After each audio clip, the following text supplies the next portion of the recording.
Hello everyone and welcome to an episode of my Autism Diaries. Sitting here pretty in pink at the moment. This is actually a pyjama top. I'm actually in my pyjamas. I just thought I'd put this on because it's nice and comfy. I wanted to talk about friendship and autism because it's kind of something that your autism has an impact on everything in your life. It's something that affects how you see the world, how you hear, taste, smell and touch the world. It's how people relate to you. It's almost like being thrown into a society. You have a completely different culture and language and you have to learn that language and every code of conduct, but you have to learn it in a particular way because it goes against the grain of what is instinctive to you. One of the quotes from my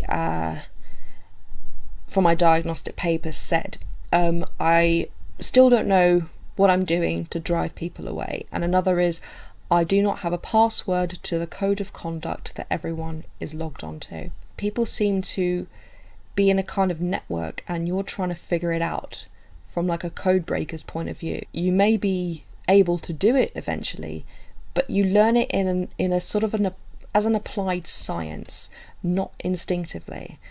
Everybody else can do it instinctively. Hardly anyone else puts a foot wrong. People can make friends just being who they are, and if you happen to be who you are, you end up driving people away, and you don't really know how that is. If you're from the US and you don't quite understand our school system, primary is from 4 to 11, secondary is from 11 to 16. They changed it a couple of years ago that kids stay on till they're 18 now, but in the UK, college and university are actually two different things. College is what you would do after school. University is where you purely go to do a degree. College where you do all kinds of other after school courses. At primary school, I remember there were two particular friends that I had, or I say friends.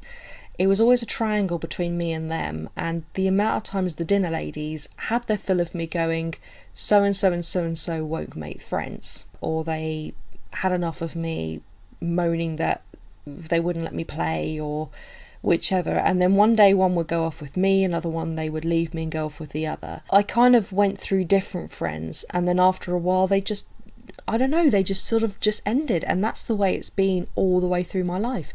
I meet someone to whom I feel I have a connection or feel I can be friends with, and it just ends. It's not official. There's no I don't want to be friends with you kind of moment. It's not working, and then they find somebody else, and I don't know that I've been sort of brought down the ranks from friend to acquaintance. When I went to secondary school, I went to a secondary school that had quite a bad reputation, but it wasn't as bad as people thought it was.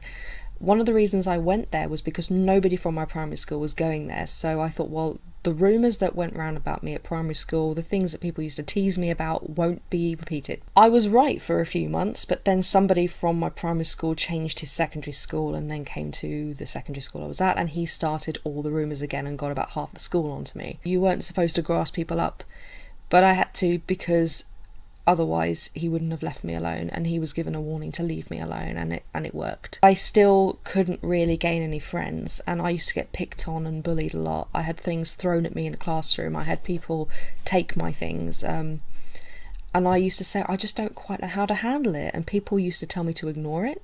You can't ignore bullies. You really can't. I was bullied a lot in the last 2 years of primary school as well, and my mum kept telling me to ignore it, and eventually I said to her, look, just stop telling me to ignore it, because I can't. I was physically set on a few times, not severely. Sometimes I had to sort of reply in kind. If somebody threw something at me, I'd throw it back at them. If somebody kicked me, I'd kick them back, because that to me was the only way of defending myself. I only formed one or two really close friendships, and even then it was just simply because I didn't want to be alone. I didn't want to be the person who had no friends. I used to say, why don't they get picked on? And they said, oh, they laugh it off. Oh, was that what I'm supposed to do? If somebody says something really nasty to me, I'm supposed to go No. I used to think that everybody believed wholeheartedly everything that they were saying. Well, it's taken me until I'm in my 30s now to realise that when people are mean to you, it's not because they genuinely believe what they're saying. They're only saying it to get a rise out of you, just like an internet troll. I think if I could go back in time now, I think I'd be able to handle bullies a lot more, but at the time I really couldn't. I really honestly felt like the entire school was against me a lot of the time. It wasn't until I went through my GCSE years that I actually started to feel more confident. I didn't really gain friends exactly. I had people that I hung out with, and sometimes I occasionally saw, but it didn't happen a lot. Even going through college, I had trouble, connecting with people. Nobody really understood me. I didn't understand them. They all seemed to be part of something that I wasn't. There were these unspoken rules, and even socializing in my family I found extremely hard. I either spoke too much or too little. If I talked too much or I said the wrong thing, I was immediately chastised for it. And if I said nothing, if I clammed up and said, well, that's it, I won't say anything, then I won't upset anyone, I was chastised again for being too quiet and not contributing to conversation. I don't think I've ever been to a place of work or to any kind of group or club or anything, or even school or brownies or whatever, without having a problem socially. Always happens, and quite a lot of the time it's just I say something that I think is right and it turns out it isn't, or I end up hanging out with people and saying, oh, should we go out for a drink at some point? And they're like, yeah, sure, I'll get back to you. They don't. I can't say at any point that has anything to do with my autism. I can't say that I have been bad at friendships because of my autism. It's not that. It's just the fact that I don't understand people and people don't understand me. And I always believed that friendship was just something that one did. People had to talk, had to meet up, had to do this. It's not about just letting it go with the flow and you checking in with each other and saying, are you all right? I have very few close friends.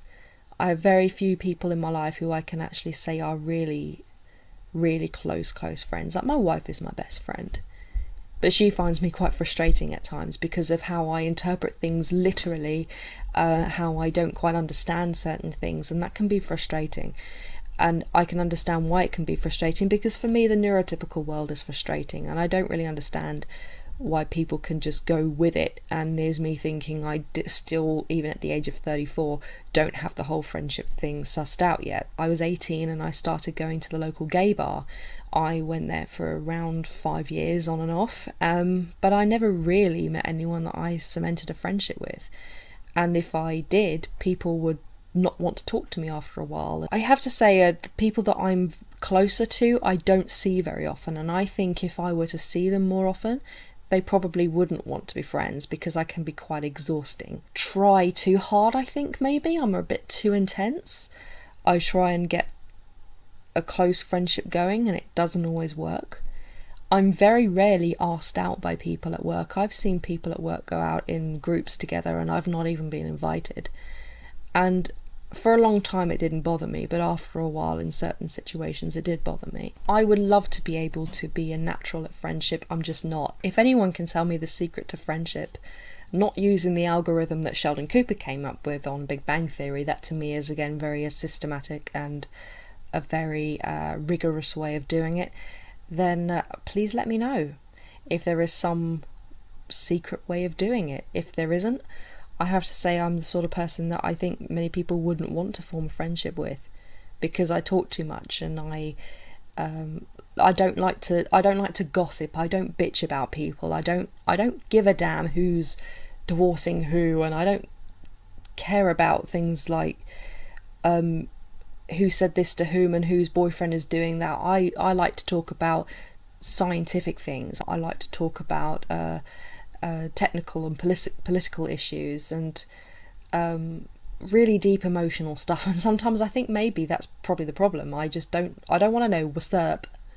I ain't that kind of person. But I just thought this would be kind of a rambly one. I don't think I've really sort of picked up on anything. I just wanted to let you know that I've had a really hard time with friendships over the years, and I've had people outwardly say to my face that they hate me, but I'm not going to sit here and say poor me, because I think if you're someone who's had to graft and struggle your way through the social world, makes you stronger. Doesn't make me better at socialising, but certainly makes me stronger. So in a way, I'm kind of glad about that. And if you like this video, give it a thumbs up and comment. And if you want to see more of these and want to know when I'm doing them, please subscribe. Thank you very much. Bye.